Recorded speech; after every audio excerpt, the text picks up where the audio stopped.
قال، انہوں نے کہا، صلی بنا رسول اللہ صلی اللہ علیہ وسلم ذات یوم،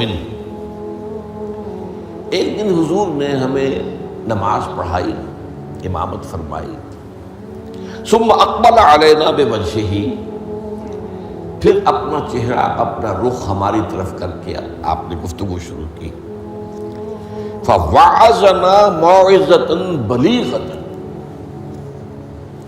پھر آپ نے ایک ایسا واعظ فرمایا جو بہت ہی دلوں میں اتر جانے والا تھا، بلیغ، بلغ پہنچ جانا، تو گویا کہ وہ ہمارے دلوں میں سرایت کر گیا۔ ذرفت منہ العیون، اس کی تاثیر اس درجے ہوئی کہ ہماری آنکھوں میں آنسو ابل آئے، بہہ پڑی ہماری آنکھیں، وَوَجِلَتْ مِنْهَا الْقُلُوبُ، اور ہمارے دل جو ہیں دہل گئے، لرز گئے۔ فَقَالَ رَجُلٌ، تو عرض کیا ایک شخص نے، یا رسول اللہ، اے اللہ کے رسول صلی اللہ علیہ وسلم، كَأَنَّ هَذِهِ مَوْعِظَةُ مُوَدِّعٍ، یہ تو ایسا محسوس ہو رہا ہے کہ آپ کا یہ وعظ وداع کرنے والے کا وعظ ہے، یعنی کہ گویا کہ آپ اب ہم سے رخصت ہونے والے ہیں۔ معلوم ہوتا ہے کہ یہ آخری وعظ ہے جو آپ نے ارشاد فرمایا، جس درجے کا بلیغ اور مؤثر وعظ آپ نے، اور دلوں میں کھپ جانے والا، جس سے آنکھوں میں آنسوں کے جو دریا بہنے لگے اور دل جو ہے دہل گئے۔ تو کأن هذه موعظۃ مودع، وداع کرنے والا، مودع، تو جیسے وہ جاتے ہوئے آخری وقت میں نصیحت کرتا ہے، آپ کی معلوم ہوتا ہے ایسی نصیحت ہے۔ فأوصنا، تو ہمیں ذرا مزید وصیت فرمائیے کہ آپ ہمیں کیا تاکید کر رہے ہیں، اگر یہ واقعی آپ کا اس دنیا سے رخصتی کا وقت قریب آ گیا ہے تو پھر ہمیں وہ باتیں بتائیے کہ جن کی ہمیں سب سے زیادہ ضرورت ہوگی۔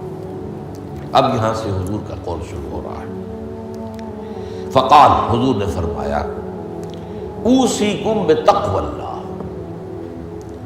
سب سے پہلے تو میں وصیت کرتا ہوں تمہیں اللہ کا تقوی اختیار کرنے۔ تقوی کے معنی بہت مرتبہ بیان ہو چکے، بچنا،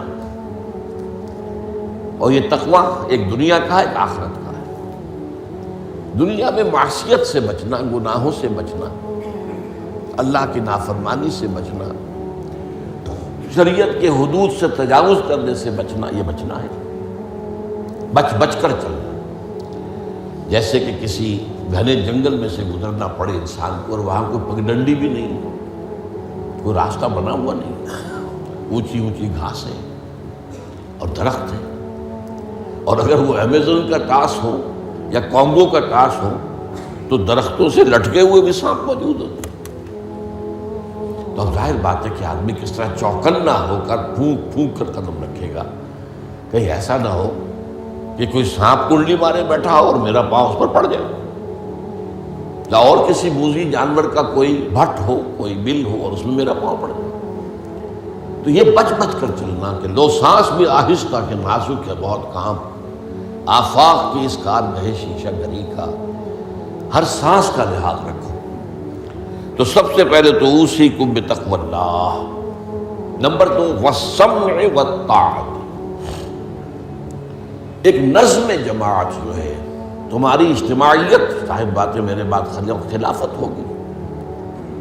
ابھی تو تم میری بات مان رہے ہو، میں اللہ کا رسول بھی ہوں، لیکن اب میرے بعد رسول تو نہیں ہوگا، نبی تو نہیں ہوگا، خلیفہ ہوگا، لیکن اس کے لیے بھی سمع و طاعت، اس کا حکم سننا اور ماننا، تاکہ رکھنے نہ پڑے، جماعتی زندگی میں افتراق نہ ہو۔ اس لیے کہ ظاہر بات ہے کہ United you stand, divided you fall.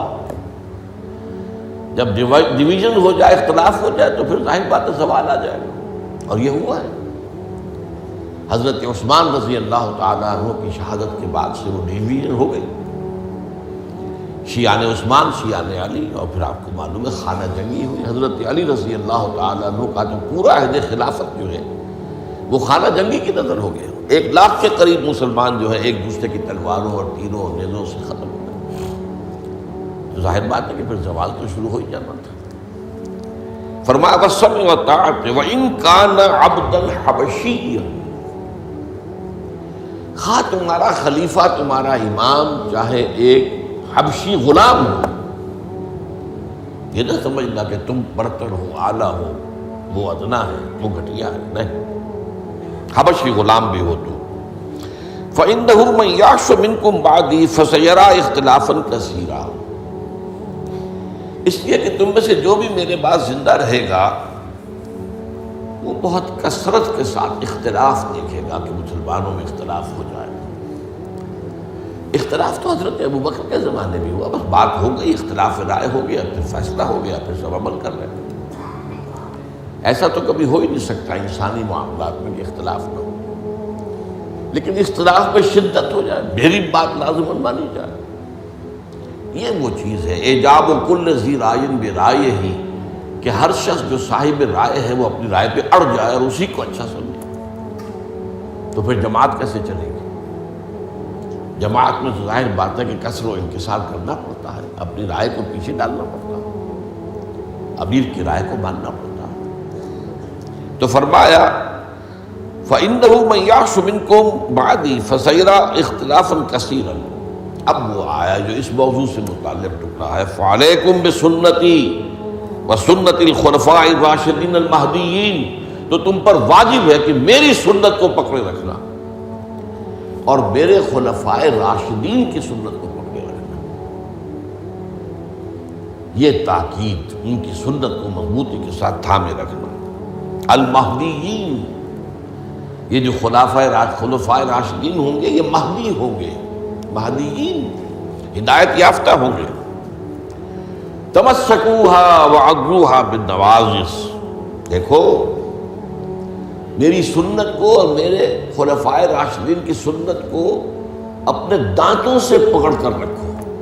یہ کچلیوں کے دانت جو ہوتے ہیں کسی شے کو پکڑنے کے لیے، درندوں میں آپ کو معلوم ہے یہ لمبی ہوتی ہیں کچلیاں، یہ چونکہ زندہ گوشت کو پھاڑنا ہوتا ہے، زندہ جانور کو یہ کچلیاں ہی ہوتی ہیں جو ان کو پھاڑتی ہیں، یہ آگے کے دانت کی کام نہیں کر سکتے۔ ہمارے ہاں چونکہ اب انسان جو ہے کچا گوشت نہیں کھاتا تو کچلیوں کی اتنی ضرورت نہیں ہے، تو چھوٹی رہنی ہے، نشان تو ہے۔ تو فرمایا عضوا علیہا بالنواجذ، اپنی کچلیوں سے، دانتوں سے اسے پکڑ لو۔ وَإِيَّاكُمْ وَالْمُحْدَثَاتِ الْأُمُورِ، اور دیکھو ہرگز نئے پیدا ہونے والے معاملات کی پیروی نہ کرنا، یہ بدعت ہے۔ میں پچھلی مرتبہ بیان کر چکا ہوں، بدعت اور محدثہ، بدعہ محدثہ یہ ہم معنی الفاظ ہیں۔ وَإِيَّاكُمْ وَالْمُحْدَثَاتِ الْأُمُورِ فَإِنَّ كُلَّ مُحْدَثَةٍ بِدْعَةٌ وَكُلَّ بِدْعَةٍ ضَلَالَةٌ، اس لیے کہ ہر نئی پیدا شدہ چیز بدعت ہے اور ہر بدعت گمراہی ہے۔ میں نے اس اعتبار سے آپ کو یاد ہوگا کہ بدعت کے جو اسباب پیدا ہیں وہ بھی کل پچھلی مرتبہ بیان کیے تھے۔ بدعت کا ایک سبب یہ ہوتا ہے کہ جب دین کا ہمہ گیر تصور سامنے نہیں رہتا، دین کے ہمہ گیر تصور میں عبادات بھی ہیں، معاملات بھی ہیں، اور معاملات کی اہمیت زیادہ ہے۔ معاملات کی کوتاہی کو اللہ معاف نہیں کرے گا، عبادات کی کوتاہی کو اللہ معاف کر دے گا، وہ تو اللہ کے لیے ہے نا۔ تو اللہ تعالیٰ تو بہت معاف فرمانے والا ہے، یہ انسانوں کا حق اللہ کیسے معاف کرے گا؟ آپ نے کسی کا حق مارا ہے تو اس کا حساب کتاب تو ہو کر رہے گا، یا تو آپ کے کچھ برے اعمال، اس کے کچھ برے اعمال، گناہ آپ کے حساب میں آئیں گے، اور یا آپ کی کچھ نیکیاں ہوں گی تو وہ دے دی جائیں گی اس کو جس کا کہ حق آپ نے مارا۔ وہ گیو اینڈ ٹیک وہاں ہوگا، کریڈٹ ڈسکریڈٹ جو ہے وہ ہوگا، کریڈٹ اور ڈیبٹ وہ ہو کر رہے گی۔ اب تیسری چیز اور ہے، عبادات، معاملات، اور سب سے اوپر اللہ کے دین کو غالب کرنے کی جد و جہد۔ یہ ہم نے حضرت معاذ کی حدیث میں پڑھا ہے، وَضَرْبَتِ السَّلَامُ مِنْ الْجِهَادُ فِي سَبِيلِ اللَّهِ۔ اسلام ایک درخت کے مانند ہم نے دیکھا، وہاں حضور نے مثال دی، اس کی جڑ ہے وہ تو ہے شہادت اللہ الہ الا اللہ وان محمد رسول اللہ، ایک تنا ہے اقام الصلاۃ و ایتاء الزکوٰۃ و ضربۃ السلام منہ، اور آپ کو معلوم ہے کہ اصل جو درخت سے مطلوب ہوتا ہے وہ تو اوپر ہوتا ہے۔ ٹھیک ہے، بعض درختوں کی لکڑیاں بھی کام میں آ جاتی ہیں، جلا کے بھی لیتے ہیں یا وہ اس سے فرنیچر بن جاتا ہے، لیکن اصل جو ہے پودا لگایا ہے تو پھول کے لیے، پودا لگا درخت لگایا تو آم کے لیے، وہ کہاں ہوتا ہے؟ وہ تو جڑ میں تو نہیں لگتا، وہ تنے پر نہیں لگتے، وہ تو اوپر۔ تو وہ جو چوٹی ہے وہ جہاد فی سبیل اللہ ہے۔ اب کچھ لوگوں کی زندگی سے یہ جہاد خارج، انہیں تصور ہی نہیں کہ یہ بھی کوئی فرض ہے، باطل کے نظام کے تحت آرام سے رہ رہے، پاؤں پھیلا کر سوتے ہیں، اپنا پروفیشن، اپنا کاروبار، اپنا دھندا، انہیں اس سے غرض ہی نہیں کہ ہو کیا رہا ہے ماحول میں، اللہ کے دین کو کیسے اس کی دھجیاں بکھیری جا رہی ہیں، شریعت کو کیسے پامال کیا جا رہا ہے، دین میں کیسی تبدیلیاں کی جا رہی ہیں، انہیں فکر ہے۔ تو ادھر سکڑ کر آ گئے۔ اور کچھ لوگ وہ جو معاملات کو بھی چھوڑ بیٹھے، کاروبار میں تو سود کیا کریں، لینا ہی ہے، دینا ہی ہے، بینک سے روپیہ لیے بغیر کاروبار کیسے بڑھائیں، کارخانہ تو لگانا ہی ہے، تو بینک سے تو قرض لینا ہی ہے، چھوٹے مکان میں کیسے رہوں، بڑی حویلی تو بنانی ہی ہے، بعض جو ہے بینک سے قرضہ لینا ہی ہے، یا اسی طریقے سے اور کا معاملات کے اندر جو ہے وعدہ خلافی ہو رہی ہے، جھوٹ ہے وغیرہ وغیرہ، دھوکہ ہے۔ اب وہ دین سکڑا، ایک حصہ اقامت دین کی جد و جہد خارج از بحث، معاملات اس کے اندر بھی کمی، تو اب سارا جو گاڑھا پن ہے وہ عبادات میں آ گیا۔ میں نے مثال دی تھی آپ کو کہ ایک تشلا ہوتا ہے نا، اس میں پانی بھرا ہوا ہے، 1 انچ اونچا ہے، 2 انچ اونچا ہے، اسی کو آپ کسی جار میں ڈال دیجئے وہ 1 فٹ اونچا ہو جائے گا۔ تو جب آپ نے یہ بیس اس کا تنگ کر دیا، نہ اقامت دین کی جد و جہد رہی اور نہ معاملات کی پیروی رہی، تو سارا زور اب عبادات، ہر سال عمرہ فرما رہے ہیں، کمائی حرام کی ہے۔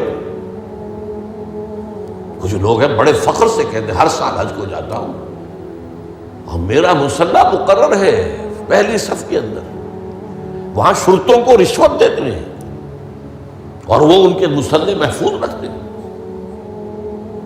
سمجھتے بڑی نیکی کا کام کر رہے ہیں۔ حالانکہ دیکھیے، میں خاص طور پر آپ کو بتا دوں، حضور صلی اللہ علیہ وسلم نے جو عمرہ قضا تھا صلح حدیبیہ کے بعد ہوا، اس کے بعد کوئی عمرہ نہیں کیا۔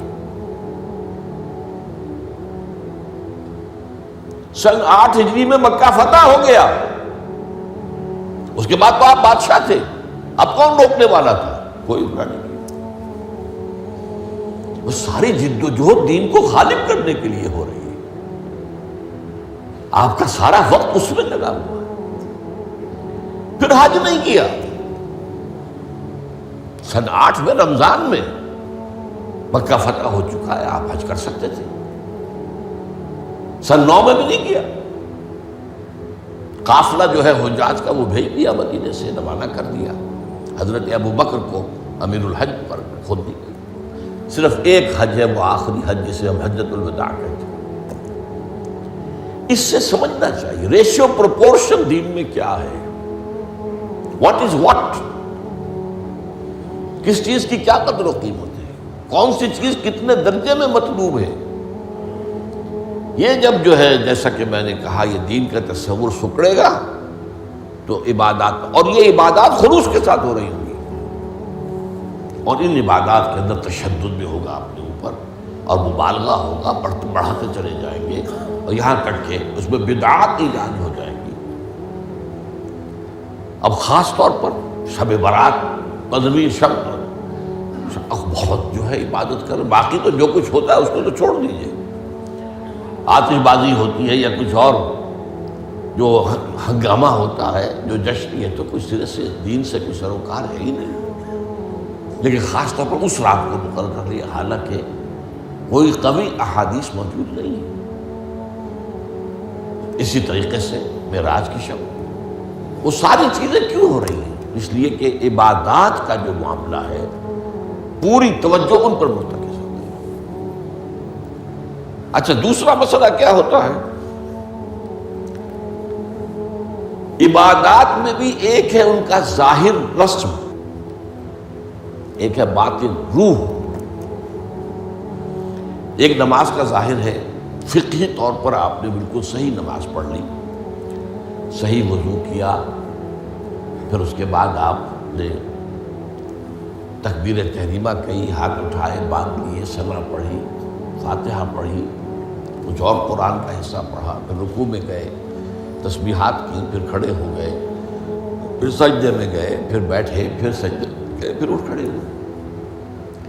یہ جو رسم نماز ہے، اس کی ظاہری شکل، رسم کہتے ہیں ظاہری شکل رہ گئی، رسم ازاں روح بلالی نہ رہی، فلسفہ رہ گیا، تلقین غزالی نہ رہی۔